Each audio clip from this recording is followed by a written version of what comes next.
Assalamualaikum warahmatullahi wabarakatuh. Halo semuanya teman-teman, selamat malam. Selamat datang kembali di channel Ilo Bercerita dan masih bersama saya Ilo. Dimanapun teman-teman berada, semoga teman-teman selalu dalam keadaan sehat, bahagia, dan dimurahkan rezekinya. Amin, amin, ya rabbal alamin. Doa terbaik untuk teman-teman semua ya. Dan pada kesempatan yang baik ini kami akan membawakan kisah favorit kita semua yang sudah lama ditunggu-tunggu, Bayu Gendeng. Wow, kisah dari Mas Zaky Aisar ini akhirnya rilis juga teman-teman ya. Tapi sebelum kita masuk ke dalam kisahnya, buat teman-teman mungkin yang belum subscribe, bisa diklik dulu tombol subscribe-nya. Jangan lupa lonceng notifikasinya dinyalakan agar teman-teman selalu mendapatkan notifikasi dari konten-konten yang akan kami upload di setiap harinya. Dan untuk channel Ilo Bercerita ini kami upload setiap hari teman-teman ya, setiap malam jam 9 malam waktu Indonesia bagian Barat. Oke. Gak pakai berlama-lama lagi, pasti udah gak sabaran kan untuk melihat kekonyolan Bayu dan Bondet. Kita langsung saja masuk ke dalam kisahnya. Kita menuju ke Jawa Timur.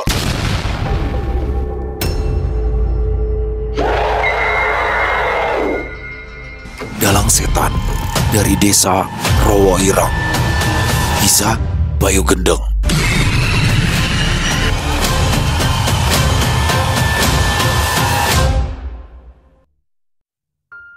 Ayo cepet no, wayangnya wis mulai ki, ucap seorang pemuda bernama Budi kepada Narno teman sebayanya. Malam itu, Budi mengajak Narno untuk menonton pertunjukan wayang di desa Rowoirang, sebuah desa yang letaknya tak jauh dari desa Mojopurno tempat Budi dan Narno tinggal. Desa Rowoirang terletak di tengah hutan, sehingga mereka berdua harus melewati jalan yang cukup sepi untuk menuju ke desa itu. Beneran ini, malam-malam begini kita pergi ke Rowoirang? Memangnya kamu gak takut, Obut? Tanya Narno sambil mengalungkan sarung di pundaknya. Yo beneran lah, kapan lagi kita bisa nonton wayang kulit secara live? Live ini loh, no. Apalagi yang aku dengar, dalangnya ini dalang top gitu, balas Budi dengan menggebu. Alah, kayak paham wayang kulit aja kamu top Bud. Palingan kamu juga mau ngumpul sama bocah-bocah desa sebelah untuk main judi kan? Saud Narno sambil memonyongkan bibirnya. Yang enggak lah, no. Beneran ini, aku mau ngajak kamu nonton wayang. Soalnya di kampung kita itu kan sepi, gak ada hiburan. Jadi ya mending kita nonton wayang aja di kampung sebelah. Teman-teman kita dari tadi juga udah pada berangkat ke Rowoirang kok. Jelas Budi. Ya wes lah, ayo mangkat, saud Narno yang setuju dengan ajakan Budi. Keduanya pun kemudian berangkat menuju kampung Rowoirang dengan mengendarai sepeda motor butut milik Budi. Motor Honda tahun tua itu melintas di jalan yang sepi. Jalan itu cukup gelap dan berbatu, hanya lampu motor yang berwarna kuning redup yang menjadi penerangan bagi mereka. Beberapa kali Narno tampak memeluk pinggang Budi dari arah belakang karena memang dia merasa ketakutan ketika motor itu melintas di jalan yang gelap dan juga sepi.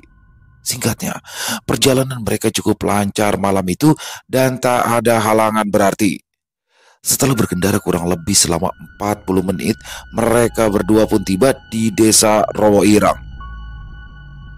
Budi dan Narno tampak keheranan ketika mereka berdua tiba di depan tugu desa Rowoirang. Desa kecil itu tampak sepi.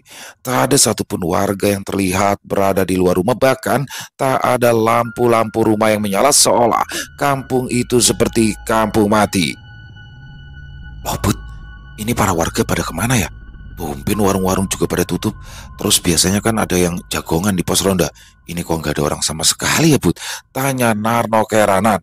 Lah iya no, aku juga bingung. Katanya ada wayangan, tapi kok malah sepi kayak kuburan gini. Orang-orang pada kemana ini? Tanya balik Budi yang juga merasa kebingungan. Di saat mereka berdua masih kebingungan, sayup-sayup terdengar di telinga mereka suara gamelan dan suara dalang yang tengah mementaskan pagelaran wayang. No, kau denger itu nggak? Ucap Budi sambil memastikan suara yang dia dengar. Nah, iya Bud, aku juga dengar suara wayangan kan, balas Narno. Iya no, wah ini pasti para warga lagi nonton wayang ini. Ayo kita samperin sumber suara itu, ajak Budi yang langsung menghidupkan kembali sepeda motornya. mereka berdua langsung melajukan motor menuju asal suara gamelan itu. Suara gamelan itu terdengar dari arah pojok desa. Budi dan Narno dapat mendengar suara gamelan semakin keras ketika mereka semakin mendekat ke arah pojok desa. Hingga akhirnya mereka berdua dapat melihat cahaya lampu yang cukup terang di tengah kegelapan malam. Tampak pula seorang dalang yang sedang memainkan wayangnya dengan luwes dan penuh semangat. Wah, lihat itu no, wayangannya ada di sana ternyata. Lihat tuh, ramai banget kan orang-orang yang nonton, ucap Budi sembari menunjuk ke arah keramaian pagelaran wayang. Ya Bud, ayo kita ke sana. Mumpung acaranya belum selesai, saut Narno. Mereka berdua segera memarkirkan motornya lalu berjalan menuju ke arah keramaian. Namun ketika langkah keduanya semakin mendekat, Narno menyadari ada sesuatu yang aneh dengan para warga yang berkumpul di tempat itu. Tunggu dulu Bud, tunggu, berhenti dulu Bud, serga Narno. Ada apa lagi sih? Saut Budi keheranan. Masa kamu gak lihat ada yang aneh dengan mereka Bud? Tuh, coba lihat baik-baik Bud. Kayaknya ada yang aneh dengan warga-warga itu. Coba kamu perhatikan dengan seksama. Mereka semua itu diam kaku dan menatap lurus ke arah dalang. Masa iya orang nonton wayang sampai segitunya Bud? Kok aku jadi merinding ya? Bisik Narno sambil bergidik ngeri. Mendengar perkataan Narno, Budi pun segera mengamati dengan seksama para warga yang berkumpul menonton pagelaran wayang itu. Iya ya no, mereka kok kayak patung gitu ya. Bahkan gak ada satupun yang gerak dan ngobrol. Walah, kayaknya ada yang gak beres ini no, palas Budi. Ya makanya kita jangan ke sana dulu. Kita amati saja dari sini. Kayaknya emang ada yang janggal Bud. Dan masa ya pagelaran wayang ada di tengah hutan kayak gini?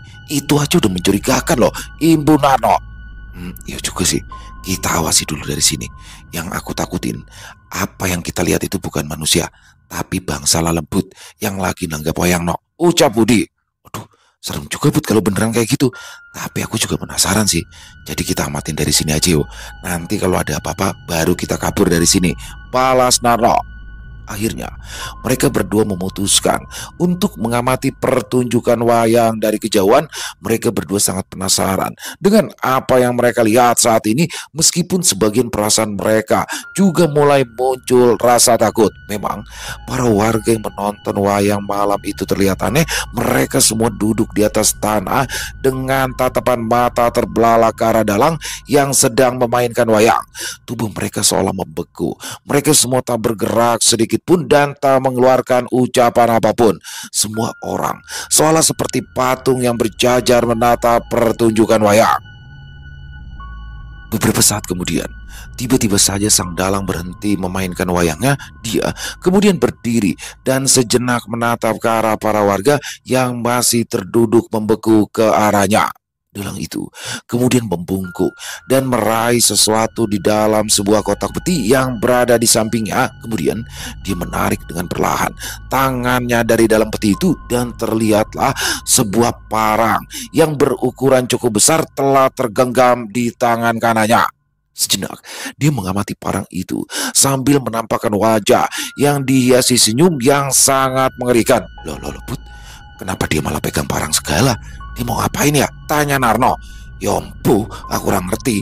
Kita amati saja dari sini, balas Budi.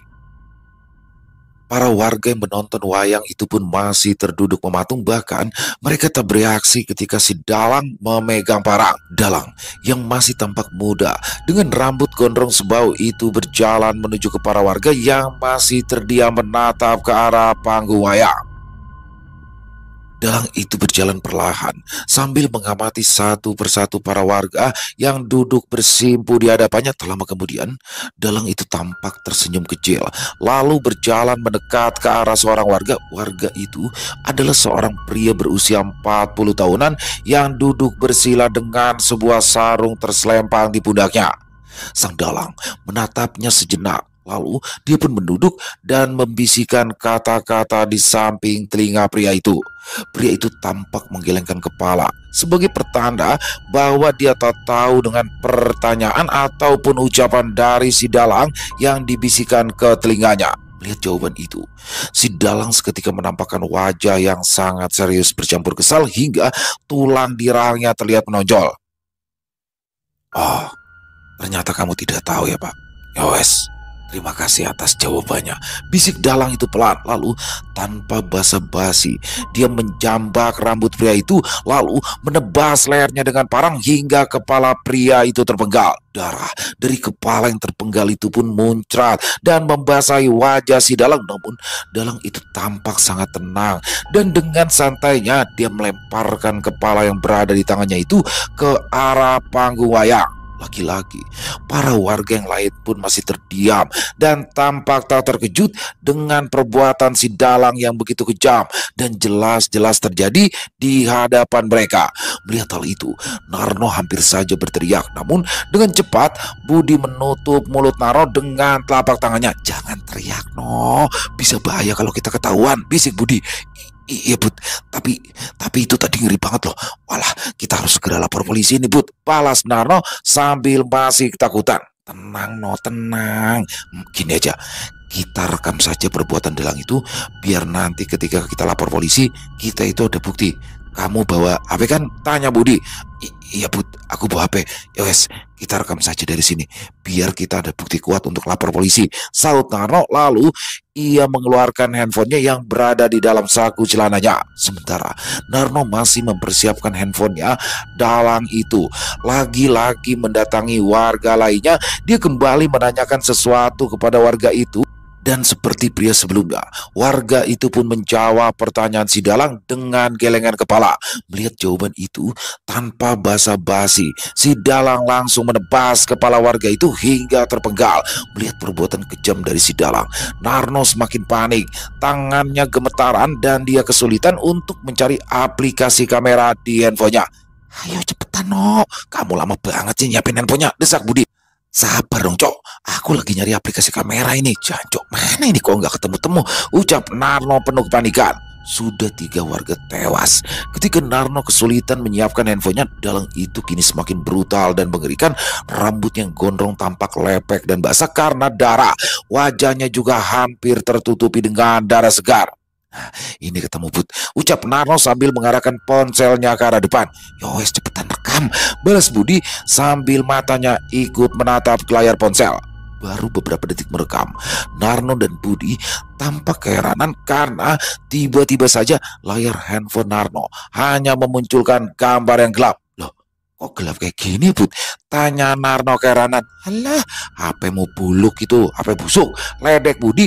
Narno mengamati dengan seksama layar ponselnya. Kini layar yang tadinya gelap berangsur-angsur berubah, dan tiba-tiba saja seraut wajah berlumuran darah nampak dari layar ponsel milik Narno. Seketika Narno dan Budi yang menatap ke layar ponsel terkejut bukan kepalang, karena raut wajah berdarah itu adalah raut wajah si dalang yang kini telah berjongkok di hadapan mereka berdua. "Jancok, dalang itu ada di depan kita, Bud," teriak Narno penuh ketakutan.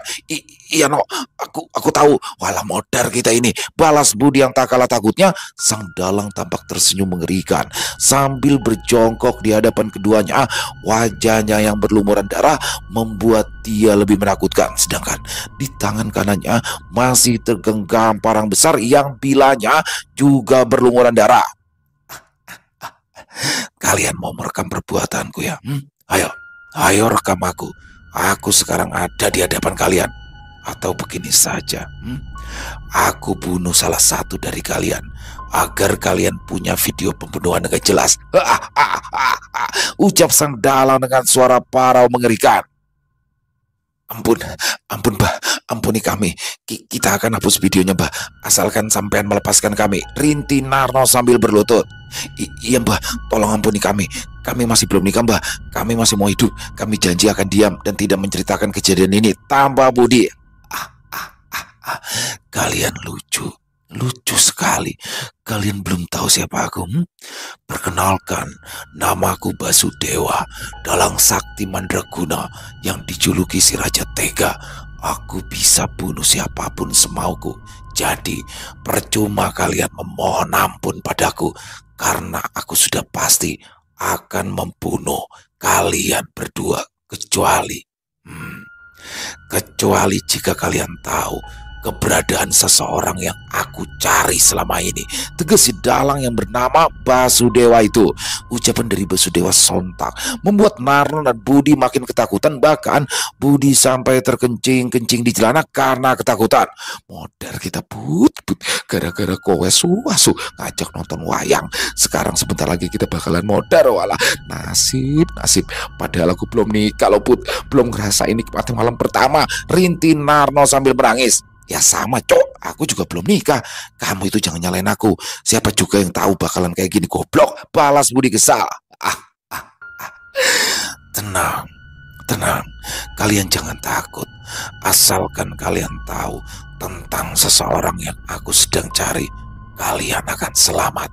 Para warga itu mati karena mereka tak tahu tentang seseorang yang sedang aku cari. Sahut Basudewa. Dan tenan Tobut, dibunuh orang cuma gara-gara orang itu nggak tahu tentang apa yang dia tanyain. Udah gila dalang ini Put, bisik Narno. Ya no, mudah-mudahan kita berdua tahu tentang orang yang dia tanyakan, jadi kita bisa selamat, balas Budi. Baik Mbak Dalang, siapa orang yang Anda cari itu? Barangkali kami berdua kenal Mbak, ucap Narno dengan terbata-bata. Mbak Gundulmu, aku itu masih muda cok, umurku baru 23 tahun. Tapi yowes, terserah kalian mau panggil aku apa. Begini, simak baik-baik. Aku sedang mencari seseorang yang bernama Bayu Gendeng. Apa kalian kenal? Ucap Basudewa yang raut wajahnya berubah menjadi lebih mengerikan ketika dia menyebut nama Bayu Gendeng. Seketika Narno dan Budi saling pandang ketika mereka mendengar nama Bayu Gendeng tersebut. Bayu Gendeng? Kok kayak gak asing ya Bud? Bisik Narno. Iya betul, kayaknya aku juga pernah dengar nama itu dek, balas Budi. Narno tampak berpikir sejenak, lalu tak lama kemudian matanya membulat lebar pertanda dia mengingat sesuatu. Aku inget Bud, dia itu Bayu teman kita dulu waktu kerja jadi satpam di pabrik rokok. Kamu inget gak Bud? Dia itu kan satu grup sama Agus dan Pak Basri, lawan shift kita, seru Narno. Wah iya ya, aku ingat. Wah ya bener, julukan dia memang Bayu Gendeng, sahut Budi menyetujui ucapan Narno. Jadi kalian tahu di mana keberadaan Bayu Gendeng? Cepat katakan padaku, di mana dia sekarang? Sahut Basudewa yang terlihat tak sabaran. Seketika wajah Narno dan Budi tampak lesu karena meskipun keduanya mengenal Bayu, namun keduanya tak tahu keberadaan Bayu saat ini. Waduh, maaf Mbak, kita berdua nggak tahu keberadaan Bayu sekarang karena kita sudah lama nggak ketemu Mbak. Narno menjelaskan kepada Basudewa dengan terbata dan penuh ketakutan. Mendengar jawaban dari Narno, wajah Basudewa seketika berubah menjadi geram, matanya menajam dan rahangnya mengeras penuh amarah.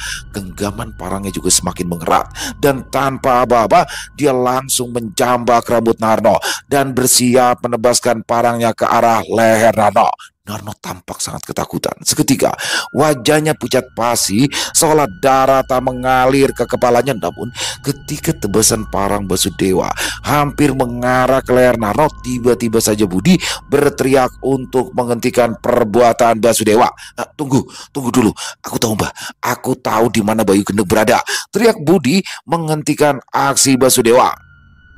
Sontak Basudewa langsung berhenti menebaskan parangnya dan tatapan matanya langsung beralih ke arah Budi.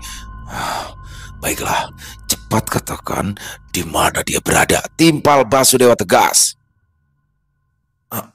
Baik Mbak, sebenarnya bukan tentang keberadaan Bayu Mbak, tetapi aku tahu seseorang yang bisa membuat Bayu datang padanya, ucap Budi dengan bergetar. Apa maksudmu? Jangan muter-muter, bentak Basudewa. Iya Mbak, maksud saya begini, setahu saya Bayu itu sudah punya tunangan yang namanya Sinta. Dia itu anaknya Pak Basri yang kebetulan teman saya ketika bekerja jadi satpam dulu. Nah, kalau sampean punya masalah sama Bayu, sampean bisa menggunakan Sinta sebagai umpan agar Bayu mendatangi sampean. Gitu maksud saya Mbak, jelas Budi dengan terbata. Basudewa terdiam sejenak. Dia tampak memikirkan ucapan Budi, lalu tak lama berselang dia melepas jambakan di rambut Narno dan menurunkan parangnya pertanda dia tidak akan mengeksekusi Narno. Bagus, Sinta ya. Aku akan menemui gadis yang bernama Sinta itu, dan aku pasti akan membuat bocah gendeng itu menderita. Gumam Basudewa sambil tertawa keras. Narno dan Budi hanya saling pandang dan tak tahu apa yang sebenarnya terjadi antara Bayu dan Basudewa. Kamu tega banget ya, Bud. Kalau nanti Sinta kenapa-napa gimana? Bisik Narno. Alah, no, itu kita pikirin nanti aja. Yang penting kita selamat dulu daripada kita berdua mati mengenaskan. Gimana? Ayo, balas Budi juga sambil berbisik. Narno hanya terdiam kalau mendengar jawaban dari Budi. Sesekali dia mengelus lehernya dan membayangkan leher itu terpenggal oleh Basudewa. Baiklah, kalian berdua akan kuampuni dan kalian berdua akan menjadi pengikutku. Aku ingin kalian menunjukkan rumah Sinta padaku, dan kita bersama-sama akan membuat Bayu, si bocah bajingan itu, merasakan sakit yang selama ini aku rasakan. Perintah Basudewa kepada Narno dan Budi. Narno dan Budi hanya bisa mengangguk dengan ragu. Mereka tak bisa menolak keinginan Basudewa. Melihat Narno dan Budi yang nampak ketakutan dan kebingungan, Basudewa mendekat dan menepuk pundak keduanya. Tenang, kalian berdua tidak sendiri. Lihatlah, mereka adalah pasukanku yang akan membantuku untuk menghabisi Bayu Gendeng, tegas Basudewa sambil menunjuk ke arah di mana pertunjukan wayang tadi berada. Sontak mata Narno dan Budi terbelalak kalau mereka berdua melihat beberapa makhluk mengerikan bertubuh tinggi besar dengan bulu-bulu lebat bertaring besar dan mata merah menyala tengah mencabik-cabik tubuh para warga dan mengunyah potongan tubuh itu dengan lahapnya. Edian tenano, ini beneran atau cuma mimpi ya? Ucap Budi sambil mengucek-ngucek kedua matanya, sedangkan Narno hanya bisa melongo melihat pemandangan mengerikan yang berada di hadapannya. Melihat hal itu, Basudewa seketika tertawa dengan keras. Kini waktu pembalasanku akan segera tiba. Bersiaplah untuk mati Bayu Gendeng, gumam Basudewa yang diiringi suara tawa yang sangat keras. Seminggu setelah kejadian di Rowo Ireng, matahari tampak redup pagi itu terselindung oleh kabut yang menyelimuti sebagian besar lereng Gunung Lawu. Dari kejauhan terdengar suara motor yang meraung-raung melewati jalan menanjak yang membelah hutan di Gunung Lawu. Motor bermerek Honda Astrea Grand itu tampak kesulitan melewati jalanan yang menanjak. Namun, si pengendara motor masih terus memaksa menarik gas sehingga suara motor itu pun mengeluarkan suara keras yang memecah keheningan pagi. "Ra usah dipaksa, Cok. Motor iki jelas ra kuat nanjak," ucap Bayu yang membonceng di motor itu. "Lah, ra usah komen ae. Aku iki lo joki handal. Tenang aja, tanjakan kayak gini mah gampang buat Simba," saut Bondet sambil menepuk-nepuk kepala motornya. Pagi itu, Bayu dan Bondet berkendara di jalanan sekitar lereng Lawu. Setelah menyelesaikan permasalahan di desa Tegalrejo, Bayu dan Bondet memutuskan pergi ke Padepokan Singolawu untuk bertemu dengan Basuro, pemimpin Padepokan Singolawu sekaligus guru mereka berdua. Bayu dan Bondet ingin bersilaturahmi sekaligus ingin bertanya perihal Ganggadara yang sampai saat ini masih belum bisa mereka kalahkan dan bisa saja akan menjadi ancaman bagi manusia di masa mendatang. "Kita mampir warung dulu, Det. Kasihan sama Simba kalau dipaksa nanjak terus," usul Bayu. "Gak usah, Bay. Kita ngopi di Padepokan aja. Sekalian nanti ngobrol sama Mbak Suro," saut Bondet. "Tapi motor ini kasihan banget, Det. Ntar kalau dia ngambek kita yang susah," ucap Bayu lagi. Bondet tampak berpikir sejenak. Dia mulai mempertimbangkan pendapat dari Bayu. Namun sebelum sempat Bondet memutuskan, tiba-tiba saja terdengar suara dering ponsel yang cukup keras memecah keheningan. "Jancuk, kaget. Itu nada dering handphonemu kenceng banget. Udah kayak bom aja, Bay," seru Bondet. "Sorry, Det. Soalnya kalau nggak kenceng, kadang itu aku nggak kedengeran kalau lagi tidur," balas Bayu cengengesan. Bayu segera meraih ponselnya dan menatap ke layarnya. "Sinta, tumben pagi-pagi gini dia nelpon," gumam Bayu. "Siapa yang nelpon?" tanya Bondet penasaran. "Sinta, Det," sahut Bayu singkat. "Assalamualaikum. Ada apa tuh, Dek? Tumben pagi-pagi gini nelpon." "Ini loh, Mas lagi jalan sama supir," sapa Bayu asal. Wedus, dengus Bondet kesal. Bayu tampak mendengarkan dengan seksama ucapan Sinta di ujung telepon sana. Namun tak lama berselang, raut wajah yang tadinya penuh senyum tiba-tiba hilang dari wajah Bayu. Kini dia terlihat sangat serius mendengarkan ucapan Sinta, seolah ada sebuah berita besar yang membuatnya terdiam. Ada apa, Bay? Kok kamu diem? Kamu lagi telepon atau tidur? Tanya Bondet penasaran. Bayu tidak menjawab pertanyaan Bondet. Dia menutup teleponnya, lalu terlihat meremas ponsel yang berada di tangannya dibarengi dengan tatapan mata tajam menatap jauh ke arah depan. Bayu kemudian menepuk pundak Bondet dengan tepukan pelan. Bondet dapat merasakan ada sesuatu yang aneh dari tepukan Bayu, sehingga Bondet pun hanya terdiam tak berucap kata. Bondet hanya sedikit melirik ke arah Bayu dan sekilas dia dapat melihat raut wajah Bayu yang sangat serius dan tak tersenyum sedikit pun. Berhenti, Det, ucap Bayu pelan. Bondet pun langsung memerhatikan sepeda motornya. Ada apa, Bay? Tanya Bondet. Sudah, kamu pindah saja ke belakang, Det, perintah Bayu dengan nada datar. Tanpa banyak tanya dan bicara, Bondet segera turun dari motor, lalu pindah ke arah belakang. Dan dengan cepat Bayu mengambil alih kemudi. Tanpa berucap sepatah kata pun, Bayu berbalik arah lalu menarik gas dengan kencang ke arah turun gunung. Bondet tak berucap sepatah kata pun. Dia tahu teman baiknya itu sedang menghadapi sesuatu permasalahan. Bayu mengendarai motor dengan sangat kencang. Dia menerjang jalanan menurun dengan kecepatan tinggi. Alon-alon, cok. Kalau jatuh ke jurang ya kita bisa modar, teriak Bondet yang mulai ketakutan dengan kecepatan motor yang dikendarai Bayu. Bayu tidak menjawab ucapan Bondet. Dia terus menarik gas motornya dengan kecepatan penuh. Setelah melintasi jalanan pegunungan, Bayu langsung mengarahkan motornya ke arah selatan menuju ke arah desa Rejomulyo, desa di mana Sinta dan orang tuanya tinggal.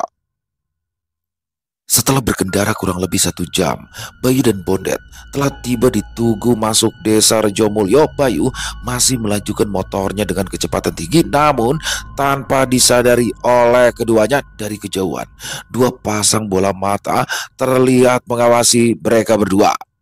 Sesaat setelah Bayu dan Bondet melintas di jalan Tugu desa, salah satu orang yang mengawasi itu terlihat mengambil ponselnya dan langsung menghubungi seseorang lainnya. Bos, target sudah masuk ke Rejomulyo, ucap orang itu. Bagus, sekarang bersiaplah menjalankan rencana selanjutnya, balas seseorang dari ujung telepon. Baik bos, sautnya lagi. Lalu dia kembali menyimpan ponselnya di kantong. Kemudian keduanya pergi dari tempat itu.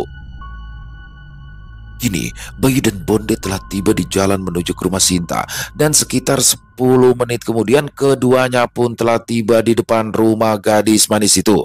Bayu langsung memarkirkan sepeda motornya di halaman rumah Sinta. Lalu dengan sedikit terburu-buru dia turun dari motor dan berjalan menuju teras rumah. Baik, aku tunggu di sini aja ya, ucap Bondet. Bayu tidak menjawab ucapan Bondet. Dia hanya sedikit melirik, lalu kembali berjalan ke arah teras rumah Sinta. Bondet tampak khawatir melihat sikap Bayu, namun dia tak bisa berbuat apa-apa karena Bayu pun juga belum bercerita tentang apa yang sebenarnya terjadi. Sehingga Bondet memilih untuk diam dan menunggu sampai Bayu membuka diri dan bercerita kepadanya. Bayu tiba di depan pintu. Dia nampak terdiam sejenak sebelum mengetuk pintu. Namun, belum sempat Bayu mengetuk pintu, pintu itu telah terlebih dahulu terbuka, seolah seseorang di dalam rumah telah mengetahui keberadaan Bayu.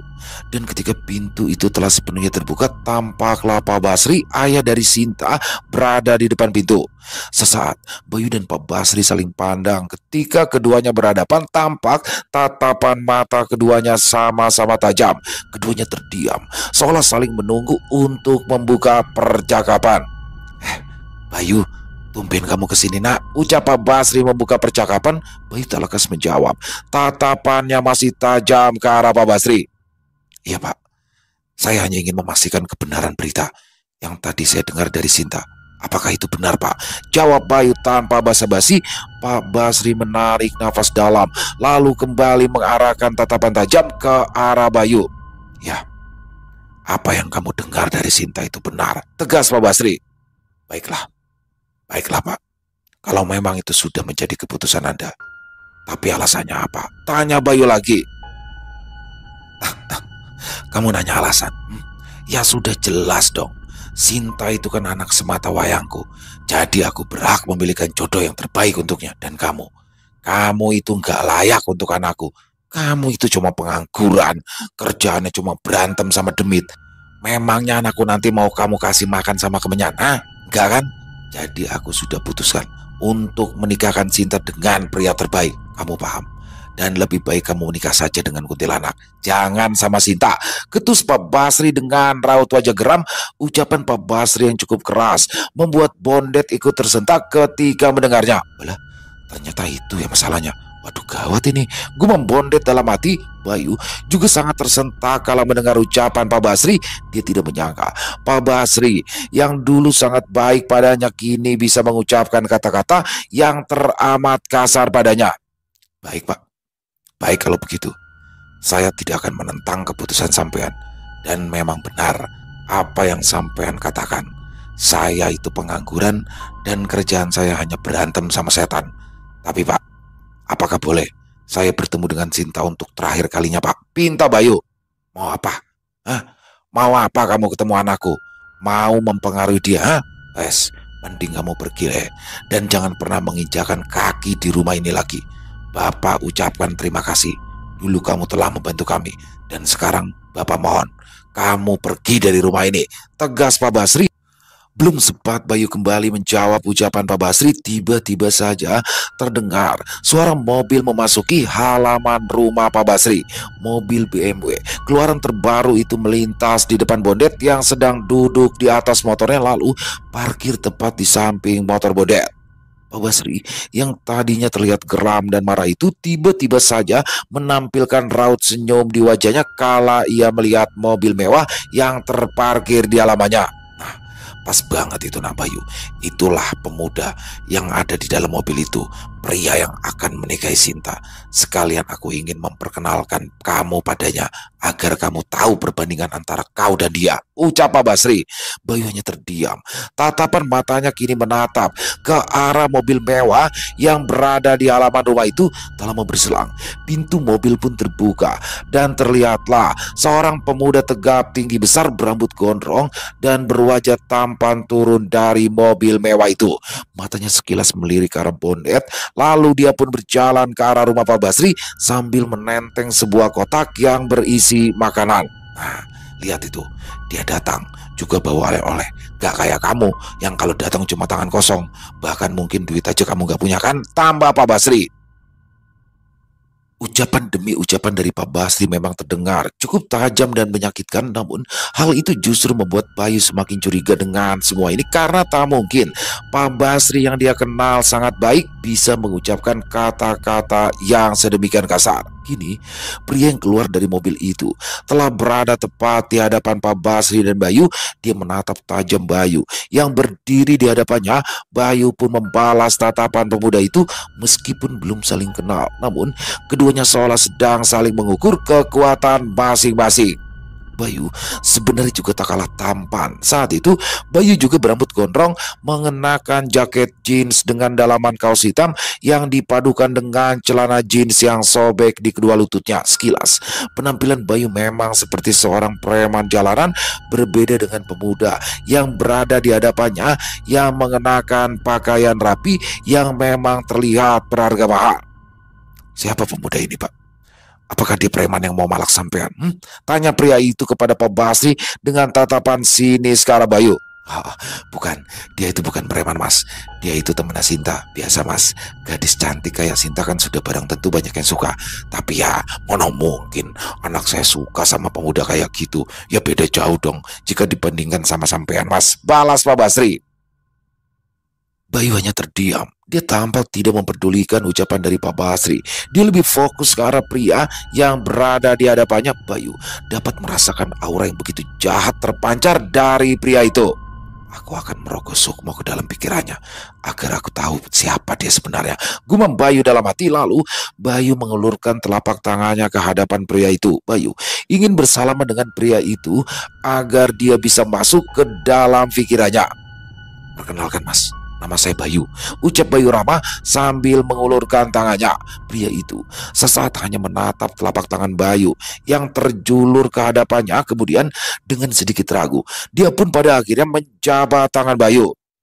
"Aku Basudewa," ucapan singkat. Ketika mereka berdua saling berjabat tangan dengan cepat, Bayu mengeluarkan salah satu ilmunya, yaitu Rogo Sukmo.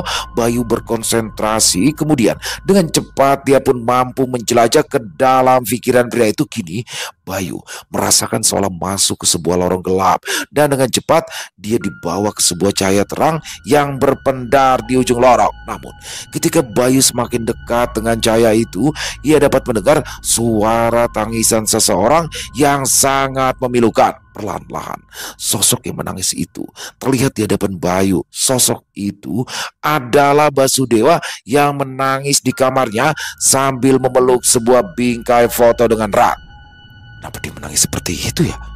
Wah, aku dapat merasakan kesedihan dan kemarahan yang luar biasa darinya, gumam Bayu dalam hati kala ia melihat Basudewa yang sedang menangis di hadapannya. Bayu pun berjalan mendekati Basudewa yang duduk meringkuk di ranjangnya. Lalu ketika sudah sangat dekat, Bayu mencoba untuk melihat bingkai foto yang dipeluk oleh Basudewa. Mata Bayu terbelalak tatkala ia melihat seraut wajah yang berada di dalam bingkai foto tersebut. Tidak mungkin, itu foto Bintoro, gumam Bayu penuh keterkejutan. Jadi dia anak Bintoro, ucap Bayu lagi. Ya, Basudewa adalah anak kandung dari Bintoro. Bintoro adalah salah satu anggota kelompok 5 iblis dari Timur Jawa yang dulu telah dihabisi oleh Bayu. Kini perlahan sayup-sayup tangisan Basudewa pun agak mereda. Lalu dengan cepat dia menghapus air mata yang membasahi pipinya. "Aku tidak boleh bersedih. Aku harus balas dendam. Aku harus membalaskan kematian ayah. Aku akan berlatih keras. Aku akan berlatih keras untuk bisa menghabisimu, Bayu Gendeng," seru Basudewa dengan penuh amarah. Bayu hanya bisa berdiri terpaku melihat hal itu. Lalu tak lama kemudian sebuah cahaya terang datang dengan sangat cepat menabrak Bayu dan membawanya kembali ke tubuhnya. Dan ketika Bayu tersadar, dia melihat Basudewa yang berada di hadapannya masih terus menatapnya dengan tatapan tajam, tatapan penuh kemarahan dari seorang anak yang ingin membalas dendam kematian sang ayah. Bayu pun terdiam. Dia mencoba melepas jabatan tangannya, namun Basudewa masih terus mencengkram tangan Bayu dengan kuat, seolah pemuda itu tak ingin melepaskan Bayu dari genggamannya. "Kini kau sudah tahu siapa aku. Jadi bersiaplah untuk merasakan apa yang selama ini aku rasakan, bajingan," bisik Basudewa penuh amarah. Bayu mencoba menutupi keterkejutannya di hadapan Basudewa. Dia tersenyum kecil lalu membalas tatapan tajam Basudewa. Ya, sebagai anak kamu berhak membalas dendam kematian ayahmu. Tapi apa kamu mampu mengalahkanku?" balas Bayu sambil tersenyum kecil. Kata-kata Bayu itu membuat amarah Basudewa meluap. Bayu dapat merasakan lonjakan energi dari telapak tangan pemuda itu. Bayu pun membalas dengan mengalirkan energinya ke telapak tangannya. Aliran dua energi yang sama-sama besar kini saling beradu melalui kedua tangan mereka yang saling berjabat. Energi itu saling berbenturan dan meluap hingga menekan area sekitar mereka. Dan tak lama kemudian, perang! Kaca rumah Pak Basri pun tiba-tiba pecah berantakan. Luapan kedua energi itu sampai bisa menghancurkan kaca-kaca di rumah Pak Basri. Pak Basri bahkan sampai jatuh terduduk karena keterkejutannya, sedangkan Bondet melompat dari motornya karena dia merasakan dua energi besar yang saling beradu. Gila, kekuatan macam apa itu? Gumam Bondet dalam hatinya. Namun Bayu dan Basudewa tak peduli. Keduanya masih saling berjabat tangan, bahkan kedua tangan mereka semakin erat mencengkram. Terlihat otot-otot tangan mereka makin membesar dan raut wajah keduanya yang mulai memerah. Suara pecahan kaca yang cukup nyaring itu membuat Sinta yang berada di dalam rumah pun mendengar. Dia segera keluar rumah untuk melihat apa yang sedang terjadi. Bayu dan Basudewa masih terus beradu tenaga dalam. Keduanya semakin gencar mengalirkan energi. Kini keduanya bersiap mengeluarkan energi yang jauh lebih besar lagi. Namun sebelum dua energi yang besar itu saling berbenturan, tiba-tiba saja terdengarlah sebuah suara yang membuat keduanya berhenti beradu tenaga dalam. Mas Bayu, teriak Sinta dari ambang pintu. Sontak teriakan Sinta itu membuat keduanya menoleh ke arahnya. Sinta, saut Bayu yang langsung melepaskan jabatan tangannya dengan Basudewa. Mas Bayu, kenapa Mas kesini? Aku kan udah bilang kalau Mas dalam. Belum sempat Sinta menyelesaikan ucapannya, Pak Basri langsung menyela. Sinta, kenapa kamu keluar rumah? Masuk kembali ke kamarmu, teriak Pak Basri.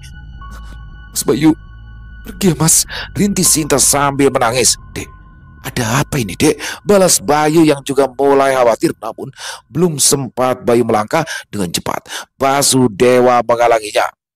Jangan teruskan langkahmu. Dia adalah calon istriku. Seminggu lagi kami akan menikah. Kau jangan pernah mengganggu hubungan kami, gertak Basudewa. Sinta ingin kembali berucap kata, namun dengan cepat Pak Basri menariknya untuk masuk ke dalam rumah. Mas, pergi Mas, selamatkan dirimu, teriak Sinta. Lalu dia pun ditarik masuk ke dalam rumah oleh Pak Basri. Bajingan, apa mau brengsek? Yang kau incar itu aku kan? Kau mau membunuhku kan? Tapi kenapa kau libatkan Sinta dalam masalah ini? Bajingan, bentak Bayu di hadapan Basudewa. Membunuhmu itu hal yang mudah. Aku hanya ingin bermain-main sebentar sebelum kau mati, ucap Basudewa.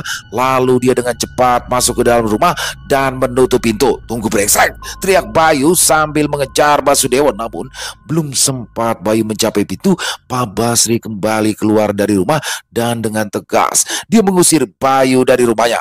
Mau apa kau? Pergi dari sini atau aku akan berteriak agar warga kampung ini mengusirmu, bentak Pak Basri. Tapi Pak, Sinta itu dalam bahaya Pak, balas Bayu dengan raut wajah khawatir. Lah, Sinta itu akan lebih bahaya kalau sama kamu. Sana pergi, ini rumahku. Kamu tidak punya hak mengaturku, bentak Pak Basri lagi. Bayu masih bersikeras untuk masuk ke dalam rumah, namun Pak Basri tetap melarangnya. Bahkan Bayu sampai bersimpu dan memohon kepada Pak Basri. Namun pria parubaya itu tetap teguh pada pendiriannya.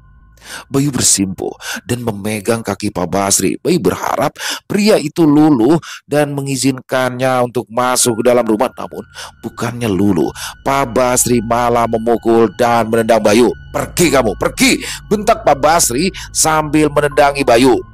Dari dalam rumah terlihat Basudewa tertawa kecil melihat Bayu yang mengalami nasib penjedikan. Sedangkan Sinta, dia tak henti-hentinya menangis risak. Mas Bayu, pergi Mas, ini demi keselamatanmu dan seluruh warga kampung ini, gumam Sinta dalam hati. Melihat Bayu yang diperlakukan seperti itu, Bondet segera melesat dan membujuk Bayu untuk pergi. Baik, sudah baik, kita lebih baik mundur dulu sambil kita susun rencana yang lebih baik. Aku yakin kita pasti bisa menyelesaikan semua ini, bisik Bondet kepada Bayu. Bayu pun seketika menjadi lebih tenang ketika ia mendengar ucapan Bondet. Lalu dengan perlahan Bondet membimbingnya untuk bangkit dan berjalan kembali ke motor mereka. Bayu terlihat masih terus menatap ke arah rumah Sinta, namun Bondet terus menariknya kembali ke motor. Sedangkan Pak Basri masih menatap keduanya dengan tatapan sinis dan penuh amarah. Bondet pun mengambil posisi pengemudi, sedangkan Bayu duduk di belakang. Kemudian Bondet dengan cepat membawa Bayu pergi dari halaman rumah itu. Dari dalam rumah, Basudewa tertawa keras melihat nasib Bayu. Satu rencana selesai, tinggal satu rencana lagi. Tawanya penuh kemenangan. Sedangkan Sinta, dia masih terus menangis terisak. Sebagian hatinya ingin tetap bersama Bayu, namun ada sesuatu hal besar yang membuatnya harus memilih. Dan kini dengan sangat terpaksa dia harus rela menikah dengan pria yang tidak ia cintai. Bondet terus melajukan sepeda motornya, sedangkan Bayu hanya terdiam, tak berucap kata. Hatinya terasa remuk.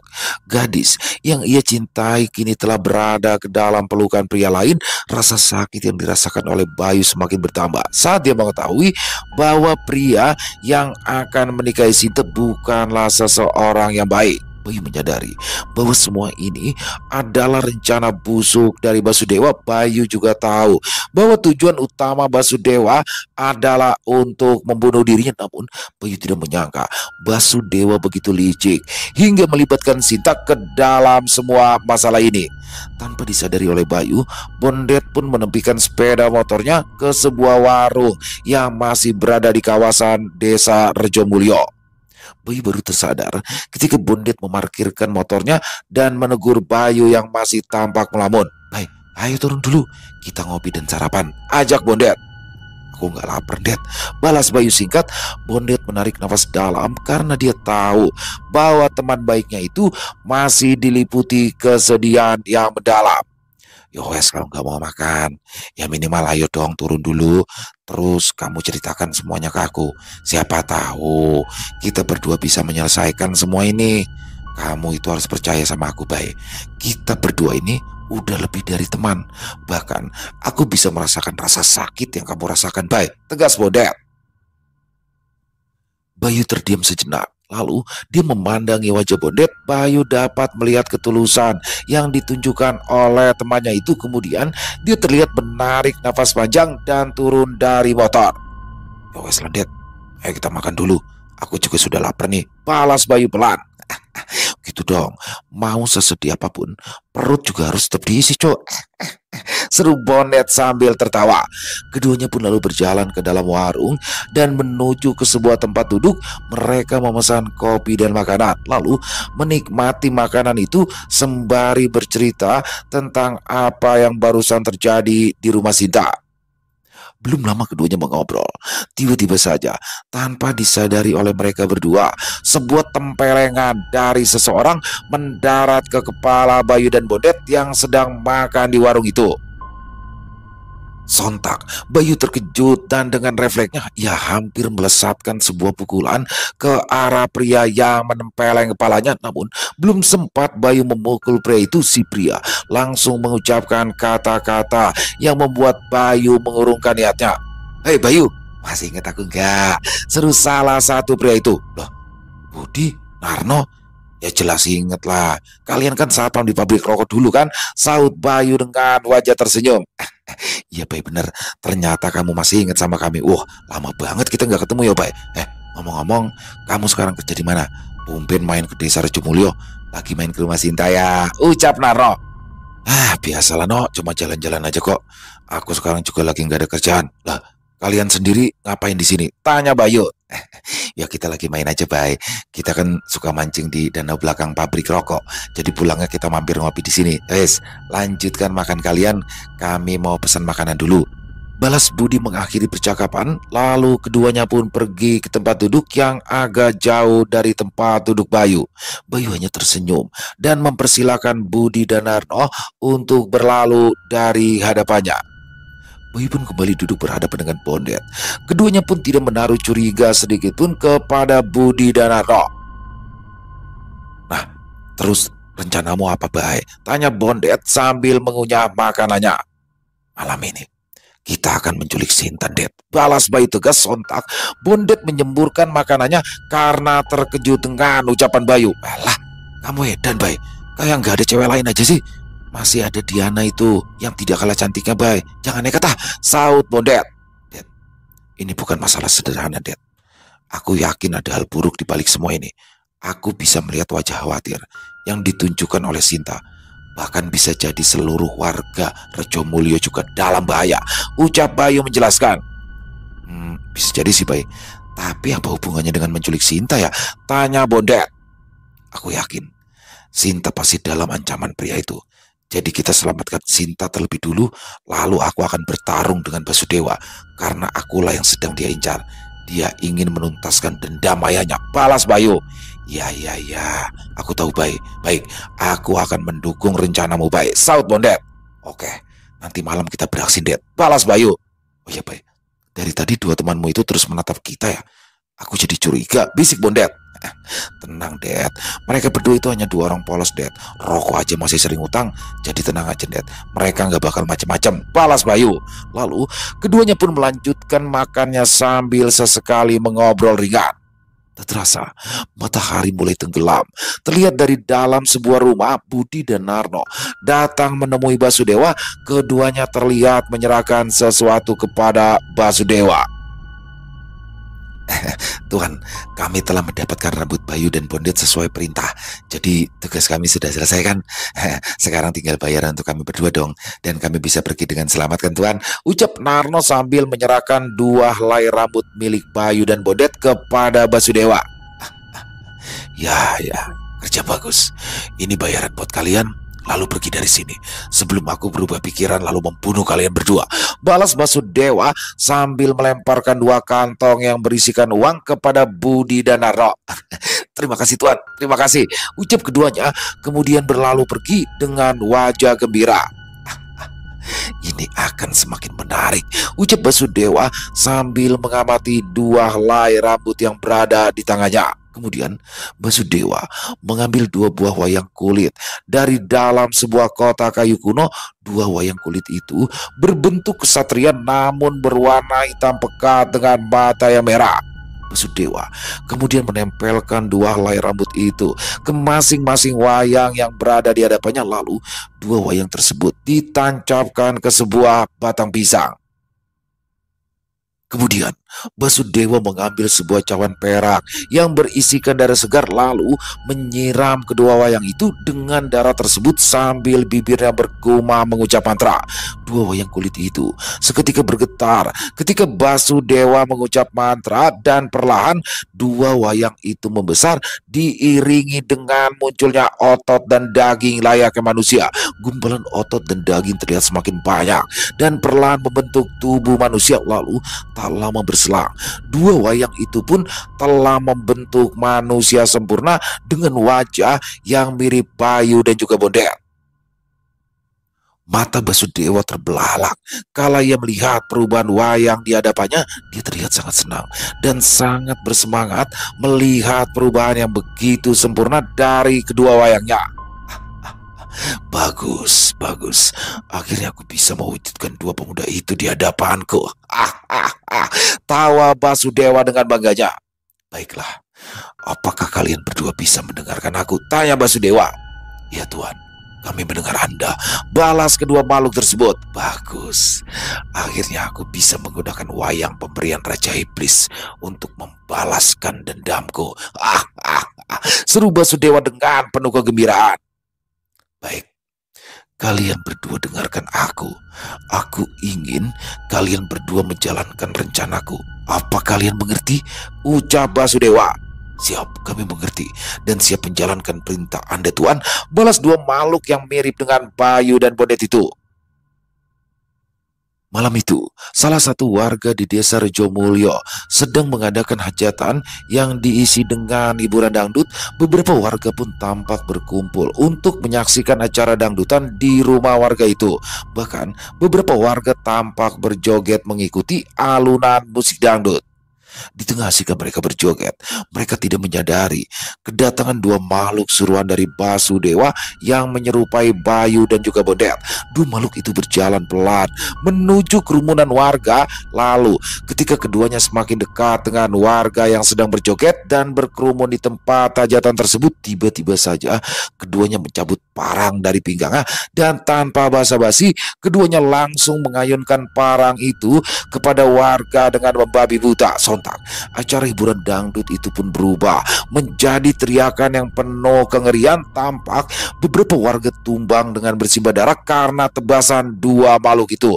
Beberapa lainnya kabur tunggang langgang penuh ketakutan. Suara keributan itu tanpa sengaja terekam oleh mic yang ditinggalkan begitu saja oleh si penyanyi dangdut yang kabur untuk menyelamatkan diri, sehingga suara teriakan warga yang ketakutan terdengar menggema melalui speaker hajatan di tempat tersebut. Bayu dan Bondet yang berada tak jauh dari tempat acara hajatan tersebut dapat mendengar suara jerit ketakutan para warga melalui speaker. Baik, suara apa itu, Baik? Sepertinya warga sedang dalam bahaya deh, tanya Bondet. Ya Det, ayo kita ke sana, ajak Bayu. Lalu keduanya melesat menuju ke asal suara. Setelah puas membacoki para warga, dua makhluk itu pun membuang parangnya lalu berubah menjadi asap putih pekat kemudian melayang hilang ke atas langit. Sesaat tempat itu pun sunyi dan yang tersisa hanya beberapa warga yang sudah sekarat bersimbah darah terbaring begitu saja di tanah. Tak lama kemudian, Bayu dan Bonnet pun tiba di tempat itu. Sontak mereka berdua terbelalak tak percaya dengan apa yang mereka lihat. Gila, apa-apaan ini, Bay? Lihat itu, para warga dibantai dengan kejam. Sial, geram Bondet. Bajingan, kita terlambat ini, Det, balas Bayu. Namun belum sempat keduanya menolong para warga yang tergeletak di tanah. Dari kejauhan, sayup-sayup terdengar suara derap langkah kaki yang mendekat ke arah mereka berdua. Nah, itu para warga datang, Bay. Kita bisa menolong warga yang terluka dengan bantuan warga lainnya, ucap Bondet. Ya, Det, saut Bayu. Namun, ketika seluruh warga sampai di tempat itu, mereka semua menatap ke arah Bayu dan Bondet dengan penuh amarah. Nampak pula Basudewa berada di tengah kerumunan warga. Dia menatap Bayu dan Bondet dengan senyum sinis dan licik.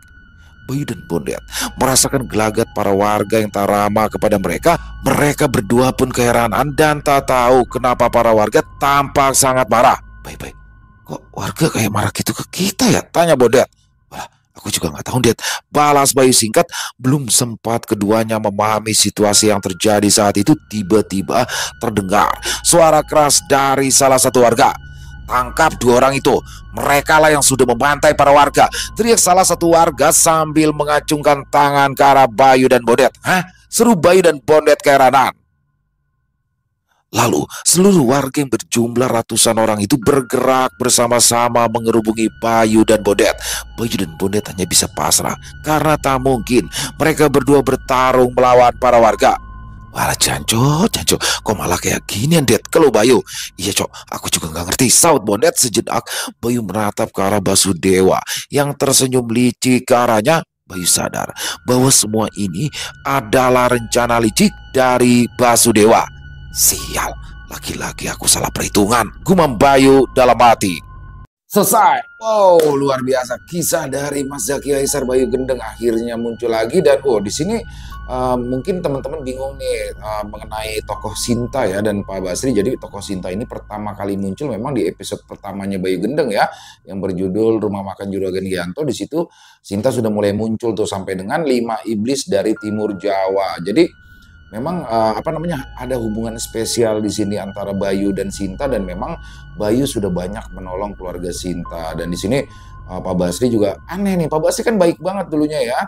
Dia baik banget karena merasa pernah ditolong, bahkan dia berjanji ingin menyerahkan sertifikat tanahnya dulu tuh ditolak sama Bayu. Jadi di sini Bayu merasa janggal nih. Ada keanehan nih sama Sinta dan juga orang tuanya ya. Ada apa sebenarnya? Apa yang sebenarnya terjadi? Dan juga ternyata ya Basudewa ini, dalang setan ini adalah anak dari Bintoro. Jadi Bintoro ini adalah anggota dari salah satu 5 iblis dari Timur Jawa yang sudah dibinasakan oleh Bayu Gendeng. Jadi dendam di sini. Pasti makin seru aja kisahnya. Dan juga di sini Mas Zaki minta maaf ya teman-teman ya, karena sudah terlalu lama tidak upload Bayu Gendeng. Tapi Mas Zaki berjanji untuk lanjutan ini nggak akan terlalu lama. Mudah-mudahan minggu depan sudah bisa kita up lagi ya teman-teman ya. Mohon doanya. Terima kasih Mas Zaki. Dan ditunggu Mas Zaki ya untuk karya-karya selanjutnya. Jangan terlalu lama. Dan semoga kisah barusan juga bisa menghibur teman-teman semua. Para pecinta penikmat horor misteri. Lebih khusus lagi kepada para subscriber dari channel Ilo Bercerita. Dan mungkin buat teman-teman yang punya komentar lain ya, yang punya pendapat lain tentang kisah barusan, bisa menuliskan di dalam kolom komentar. Ataupun hanya sekedar saling menyapa, insya Allah kami akan menjawab satu persatu. Buat teman-teman yang suka dengan videonya, bisa diklik tombol like, tombol jempolnya, boleh juga dong dibantu di-share ya link videonya ini ke teman-temannya yang lain, agar juga ikut merasa terhibur. Dan buat teman-teman mungkin yang belum subscribe, bisa diklik dulu tombol subscribe. Jangan lupa lonceng notifikasinya dinyalakan, agar teman-teman selalu mendapatkan notifikasi dari konten-konten yang akan kami upload di setiap harinya.